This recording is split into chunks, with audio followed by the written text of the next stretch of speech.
أعوذ بالله من الشيطان اللعين الرجيم بسم الله الرحمن الرحيم الحمد لله رب العالمين والصلاة والسلام على سيد الأنبياء وخاتم المرسلين سيدنا ونبينا بالقاسم محمد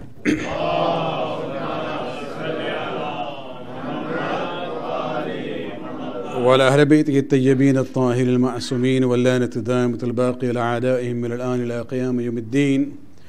Amma ba'd, brothers and sisters in Iman, Salamun Alaikum.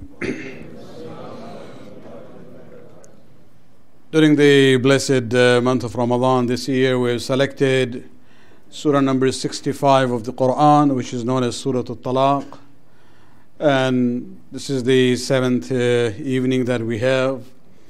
And we have gone through the first two ayats and early stages of the third ayat. And it is a surah which is in a way short. There are only 12 ayat in the surah. This is more or less like a complement to Surah An-Nisa. And therefore the other name for this surah is An-Nisa al-Qusra, means a shorter Nisa. And the main focus, of course, is, as the name says, this is the issue of talaq. We talked about, the difference between marriage and divorce, and Islam obviously encourages and likes marriage and dislikes divorce. And therefore the rules about marriage have been made very easy. When it comes to divorce, we allow it as a last resort, but there are many conditions attached to it. We'll just look at one more segment of that, which is in Surah number 4. Last night the discussion was about the concept of, and the night before, taqwa and tawakkul, that if a person goes through difficulty, whether it's divorce or any other issues, taqwa of Allah subhanahu wa ta'ala, this sense of, fear of displeasing Allah subhanahu wa ta'ala, will help that individual. That is the promise of Allah subhanahu wa ta'ala. So then Allah, goes back to the rulings of the issue of divorce, and this is kind of a supplement to what is there in Surah Al-Baqarah also. And this is talking about the iddah of the women who have not been covered in the ayat, in the other surahs, and in this surah. We'll just go through it very quick. وَاللَّائِي يَئِسْنَ مِنَ الْمَحِيضِ مِن نِسَائِكُمْ إِنِ ارْتَبَتْتُمْ فَعِدَّتُهُنَّ ثَلَاثَةَ أَشْهُرٍ وَاللَّاتِي لَمْ يَحِزْنَ. And as for those wives, your wives who are in this state of menopause, and you have doubts about it, then Allah subhanahu wa ta'ala says whether they are pregnant or not, then their iddah will be 3 months. And those who don't have the monthly cycle because of medical issues, they are in that age but they don't have it, they also in case of divorce have to observe 3 months iddah. وَأُولَاتِ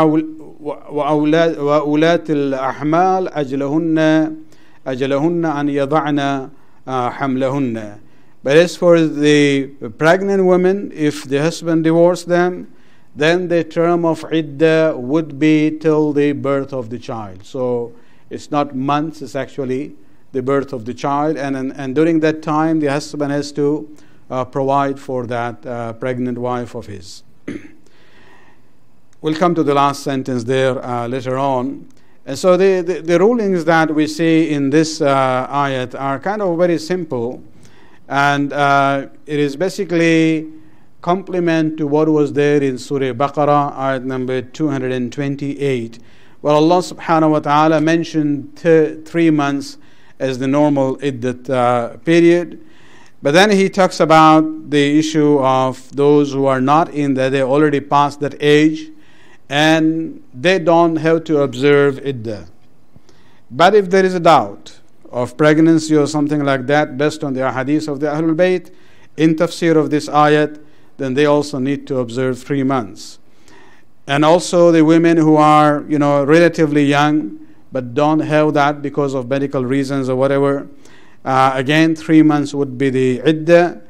But as far as the pregnant woman is concerned, her iddah would be till the birth of the child. So it's not 3 months, it's not 9 months, it's not 6 months.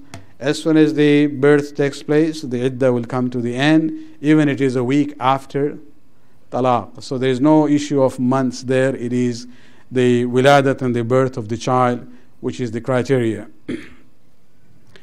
Now, going back to this issue of ayat number 4, again Allah subhanahu wa ta'ala ends with a very similar words. If you remember, man yattaqillah. It had come earlier. Man yattaqillah yaj'al lahu makhrajan. Whoever, fears displeasing Allah, Allah will find a way out of him from his or her problems. Here also Allah subhanahu wa ta'ala is now repeating that by saying that whoever fears displeasing Allah subhanahu wa ta'ala, yaj'al lahu min amrihi yusra. He shall make his affairs, his issues easy for him. Yusr means easiness. Usr with ayn is difficulty. ذَلِكَ أَمْرُ اللَّهِ أَنزَلَهُ إِلَيْكُمْ. These rules and laws and regulations about divorce or marriage, family life, these are amrullah. These are the command of Allah subhanahu wa ta'ala that He has revealed upon you. وَمَنْ يَتَّقِ اللَّهِ. Again, at the end of this 5th ayat also. وَمَنْ يَتَّقِ اللَّهِ يُكَفِّرْ عَنْهُ سَيِّئَاتِهُ. And whoever fears displeasing Allah subhanahu wa ta'ala, Allah subhanahu wa ta'ala will do 2 things. Number 1, يُكَفِّرُ عَنْهُ سَيِّئَاتِهُ. He will basically cover up their evil deeds. What does that mean? That means forgiving. So when He covers up the evil deeds, it means the implications and the results will not be there. There will be no punishment. So it is basically the meaning of forgiving the person. And that is why, for example, people who don't fast without a good excuse, besides making up the fast, they have to do kafara. And yukaffir and kafara, these all form the same root. It means they will have to do something in order to cover up the wrong that they had done, so there is no implications of punishment at the end. So Allah subhanahu wa ta'ala here again repeats by saying that whoever fears displeasing Allah subhanahu wa ta'ala, number 1, he will cover up his evil deeds. يُكَفِّرُ عَنْهُ سَيِّئَاتِهِ. Now, evil deeds means what? There is a discussion about this among the Mufassirin, whether it refers to the major sins or the minor sins. One view is that a muttaqi, man yattaqillah, is expected to refrain from major sins. And the benefit of that would be that Allah will ignore his minor sins. That is one tafsir. Other is that no, sayyi'at actually covers both categories of sins. وَيُعْظِمْ لَهُ أَجْرًا. And the second thing is that Allah will magnify, ta'zeem, making it bigger. Allah will increase and magnify His ajr and reward. That is another implication of the issue of taqwa. And so when you look at this ayat, and inshallah we'll continue tomorrow with that section there, we see again Allah subhanahu wa ta'ala's promise about taqwa in its result. And then He talks about this issue of amrullah, emphasizing that these are the commandments of Allah subhanahu wa ta'ala. You have to take it seriously. You cannot say because the modern society doesn't agree with these rules and regulations, so we have to somehow find a way to suspend them. No. And number 3, again He goes back to this issue of taqwa. وَمَنْ يَتَّقِ اللَّهِ. And this is very interesting. When I've been studying Quran for many, many decades actually, and I have not seen in Quran where Allah subhanahu wa ta'ala repeats this issue of being aware not to displease Him. In between the rulings about ibadat or muamalat or the our lifestyle, I see only in this, and it's something we have to really think about it. Just to give you a perspective of this, what I've done is I have taken the one page of Surah at-Talaq. It is actually 2 pages, and this is interestingly 5 ayat that we've discussed. And if you look at this half of Surah at-Talaq, what you will see is, number 1 there, wattaqullah. When he says when you should do the divorce, and then he says wattaqullah, means beware from displeasing Allah subhanahu wa ta'ala. The warning is coming there. And then again, tilka hududullah. These are the limits that Allah has put on you. You have to be cognizant of that. You have to be careful of that. And Allah subhanahu wa ta'ala will hold you accountable for it. And then we see, at the end again, where he says, ذَلِكَ أَمْرُ اللَّهِ. This is the command of Allah subhanahu wa ta'ala. So we see that in 3 places Allah subhanahu wa ta'ala is emphasizing the importance of these rules and regulations, covering family laws in general. Number 1 is saying, wattaqullah. When you go through doing even the most disliked permission that Allah has given, keep Allah and His displeasure in mind. Number 2, he says, remember, this is hududullah. These are the limits that Allah has put on you. And number 3, he's re-emphasizing that by using the word amrullah, that this is the command of Allah subhanahu wa ta'ala. Then we look at it, the term man yattaqillah. This is where at the end of ayat number 3, وَمَنْ يَتَّقِ اللَّهَ يَجْعَلْ لَهُ مَخْرَجًا. Whoever displeases, whoever fears displeasing Allah subhanahu wa ta'ala. Then again you will see the term where he says man yatawakkal ala Allah. Whoever puts his trust on Allah subhanahu wa ta'ala. And then again we see that again Allah subhanahu wa ta'ala uses the term وَمَنْ يَتَّقِ اللَّهَ يَجْعَلْ لَهُ مِنْ أَمْرِهِ يُسْرًا. And so we see that this issue of keeping this taqwa of Allah subhanahu wa ta'ala, and again at the end وَمَنْ يَتَّقِ اللَّهَ يُكَفِّرْ عَنْهُ سَيِّئَاتُهُ وَيُعْظِمْ لَهُ أَجْرًا. Repeating these words in just 1 page, in first 5 ayat of Surah at-Talaq, is showing that Allah subhanahu wa ta'ala considers the family life and the rules and regulations governing family life in a Muslim society to be a very serious matter. And therefore he is repeating these commandments again and again in different ways. In between, means if you were writing a book of law on divorce in Islam, you would just say 1, 2, 3, 4, 5, 6, 7. You will not bring this issue of, beware of Allah. Have taqwa of Allah subhanahu wa ta'ala. And not only that, Allah subhanahu wa ta'ala is not only being nadhir, giving warnings, He is also being bashir. Look at it.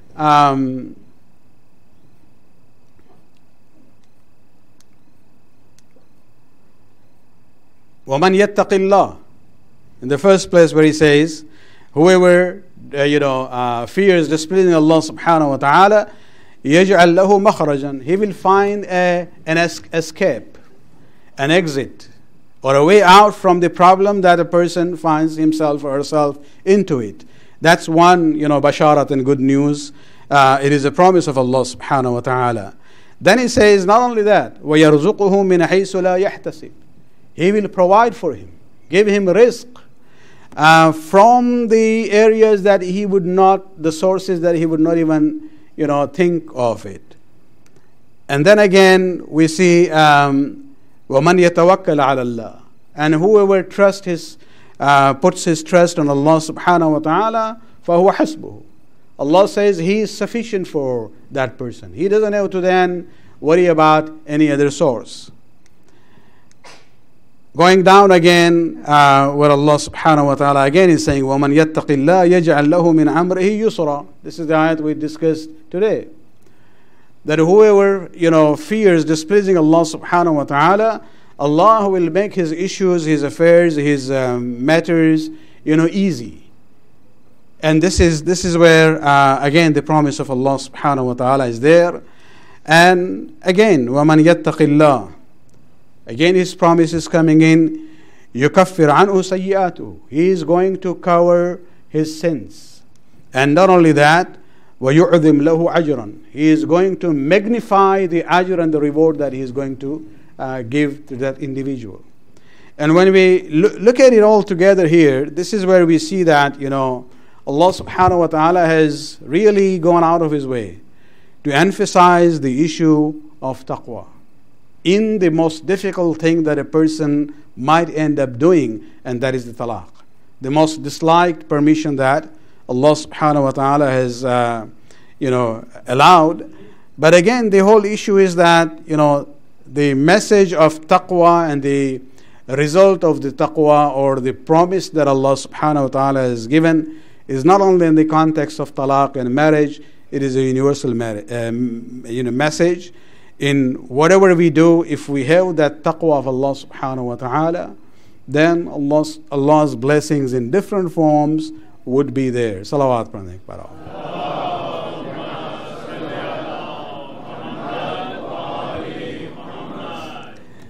We've come into the weekend, so we'll go through the quiz and then end with the issue of taqwa again. Okay. So basically, the green ones are warning and emphasis on divine laws. The yellow items are maintaining taqwa and tawakkul. And the blue ones are Allah's promise for those who have taqwa and tawakkul on Him. Some of these, questions you already know. We're just refreshing your memory here. When did the fasting started in Islam? You have 4 options. Was it made wajib in Mecca or Medina? In Medina. So it can't be before Hijrat. Was it in the 2nd year of Hijrah or 8th year? 2nd year. Are you sure about it? Yeah. That is the right answer. Okay. If a person has qaza fast, can that person observe a sunnat fast? For example, on the day of Ghadir, it is recommended to fast. But if somebody already has qaza on him, are you sure about it? Maybe it's D, maybe. No? B is the answer. So if there is qaza roza on you, you cannot do the sunnat roza. However, you can do one thing, and this is where Allah subhanahu wa ta'ala is Rahman and Rahim. You can get double, reward. You can stand up on the day of Ghadir before Fajr, have your sahri, and you say to Allah subhanahu wa ta'ala, my intention was to fast today because it is day of Ghadir, but because I have a qaza, I'm doing the niyat of qaza. So you get the reward for both. Allah के खजाने में कोई कमी नहीं है.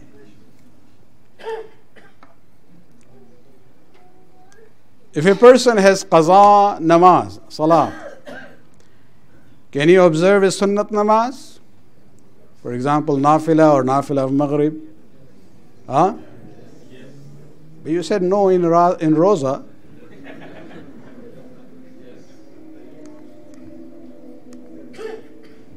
The answer is yes. The rulings are different. For fasting, there is one rule. For prayer, the rules are different. There you can still do it. However, you can always use the nafila time to do your qaza. For example, when you look at the month of Ramadan, for the first to 20 of Ramadan, it is recommended to recite 20 rakat, two rakat each, not 20 rakat continuously. There is no sunnat namaz more than 2 rakat. So it is 2 rakat 10 times. It is recommended to do that during the month of Ramadan for 20 nights, then from 21st to 30, and we are going to have 30 this year. You know, you add 10 more, so it becomes 30 rakat. Then you have Shab-e Qadr, 3 Shab-e Qadr with 100 rakat each. So if you look at the total number, it comes to 1,000 rakat during the whole month of Ramadan. Now, if you have been blessed with the tawfiq to do that, or at least sometimes you do it, sometimes you can't, or even outside the month of Ramadan, you have the tawfiq of doing namaz al-shab, or your nafila of other, daily namaz, then you can always use that time to do your qaza. Namaz al-shab, for example, when you do the 4 rakat before shafa and witr, you can, do it 2 rakat subah qaza, and then 4 rakat, and then 4 rakat again, and then do your shafa and witr separately in a way. So you can use that time of nafila prayer to do the qaza, and if you have that same intention, that Allah subhanahu wa ta'ala, I got up in the morning before Fajr because I wanted to do namaz al-shab, but I have qaza, so I'm doing qaza, He will accept both in a way. Number 4, those who live close to the North Pole where days are 20 to 22 hours long, how should they fast? At the moment, I don't think there's the problems. We are about 18 hours. UK is 19. Norway, Oslo is about 19 something. But if you go further up, this is where the either you follow the timings of a city southern of your area there, or you're exempted from fasting, or you travel to the south if possible in the month of Ramadan, or you only pay fidya. Huh? Okay. A only applies to prayers, not for fasting. So the answer would be C, if you can travel. And if you can't travel, then there is no qaza, nothing, you only pay fidya. So you don't fast? No. So if you want to run away, you go there. Yes. Well, I am living in north of Canada, and I don't have pleasure all the time when the sunset is going like this. Yeah.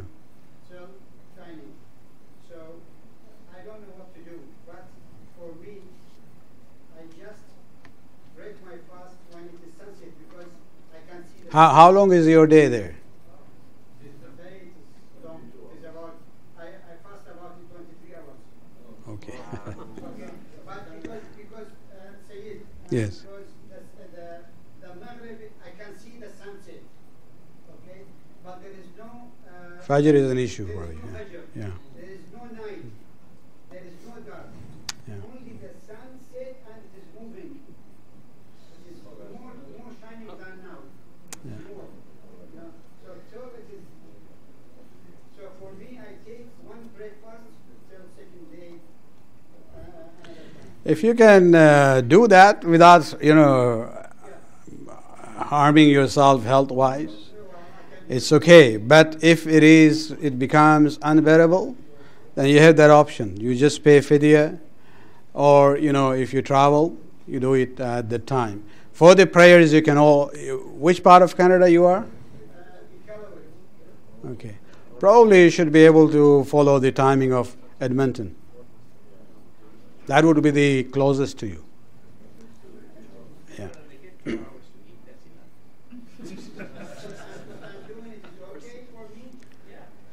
If you are able to sustain yourself in that way, yes, it is fine.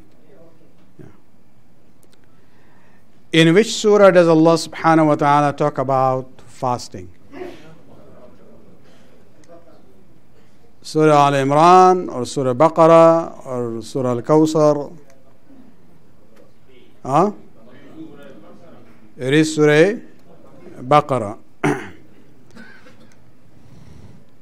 Actually, Allah subhanahu wa ta'ala has talked about fasting in one place, and that is in Surah Baqarah, ayat number 183 all the way to 187. So basically they are about 4 or 5 ayat, a little bit longer ones, all in one place, where he talks about the fasting, the rulings of the fasting, the expectation, the purpose of fasting, the connection of Quran to the month of Ramadan is there, as well as the importance of dua during the month of Ramadan. So it's all in one passage. And what I would like to do is go back to this theme, Man yattaqillah, that we saw in Surah at-Talaq. If you look at the first ayat about fasting, ayat number 183, where Allah subhanahu wa ta'ala gives the order, Ya ayyuhalladhina amanu kutiba alaykum as-siyam kama kutiba ala alladhina min qablikum. That fasting has been prescribed upon you the way it was prescribed to those who were before. Why? What is the reason? Why is he doing this to us? لَعَلَّكُمْ تَتَّقُونَ. La'alla is a word used in Arabic when the speaker would like to express his expectation from the audience.